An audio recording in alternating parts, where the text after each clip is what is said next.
Aujourd'hui, les prestations sociales et les impôts dépendent de la composition du ménage. Vous pensez que c'est une bonne chose? Regardons la situation pour trois couples qui souhaitent se marier. Un couple sans revenus, un couple très aisé et un couple de classe moyenne. Géraldine n'a aucun revenu. Elle touche 439 euros de RSA par mois. Gabriel est lui aussi au RSA et touche le même montant. Géraldine et Gabriel décident de se marier. Ils passent donc au RSA couple, soit 629 euros par mois. Dans le système actuel, ils perdent ainsi 249 euros de RSA en se mariant. Cacher un lien conjugal est d'ailleurs l'une des principales sources de fraude aux allocations. Dès lors, les services sociaux effectuent souvent des contrôles pour vérifier qu'une colocation ne cache pas une vie de couple, portant ainsi atteinte à la vie privée. En revanche, pour les plus riches, c'est l'inverse. Jamila a un très gros revenu. Avec 20 000 euros net par mois, elle fait partie des 1% les mieux payés en France. Elle paie 6 965 euros par mois d'impôt sur le revenu. Elle se marie avec Jean-Marc, qui décide de ne pas avoir d'emploi salarié. Suite au mariage, Jamila diminue son impôt de 1 422 euros par mois. En effet, le quotient conjugal divise par 2 le revenu du couple avant d'y appliquer le barème progressif de l'impôt. Il permet donc de réduire fortement l'impôt quand les écarts de revenus sont importants. Ainsi, en se mariant, Géraldine et Gabriel ont perdu 249 euros par mois, tandis que Jamila et Jean-Marc ont gagné 1 422 euros. Donc, lors d'un mariage, le système actuel sanctionne les plus précaires et avantage les plus riches. Et pour les classes moyennes, qu'en est-il?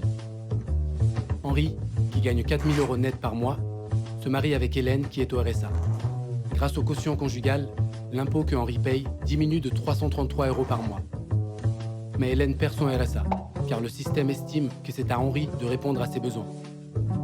Avec le mariage, le pouvoir d'achat du couple n'a donc pas beaucoup changé. Mais Hélène devient entièrement dépendante financièrement de Henri. Le système actuel réduit ainsi l'autonomie de chacun dans les couples mariés. Récapitulons. Le système actuel dégrade encore plus la situation des plus précaires lorsqu'ils se marient. Pour fonctionner, le système actuel doit s'immiscer dans la vie privée des personnes. Pour les plus riches, au contraire, le système actuel incite à se marier, car il réduit significativement leur impôt. Enfin, le système actuel crée un rapport de dépendance entre les conjoints, le plus souvent au détriment de la femme. Le revenu de base, parce qu'il est universel, inconditionnel et individuel, permet de répondre à tous ces problèmes. Explication. Après leur mariage, Géraldine et Gabriel conserveront chacun leur revenu de base. Ils ne perdront donc pas de pouvoir d'achat en se mariant.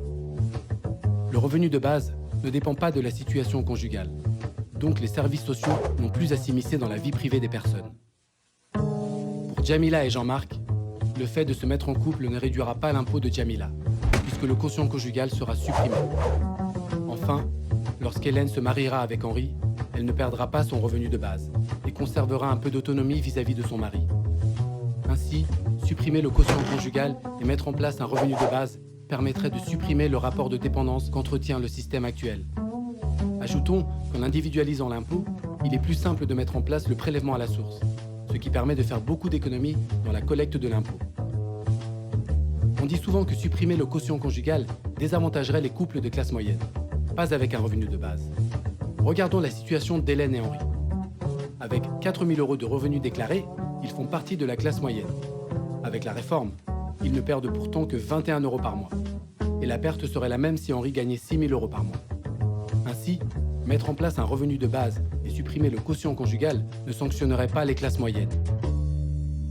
Comparons dans la prochaine vidéo la situation actuelle des couples avec enfants à ce qu'elle serait avec un revenu de base.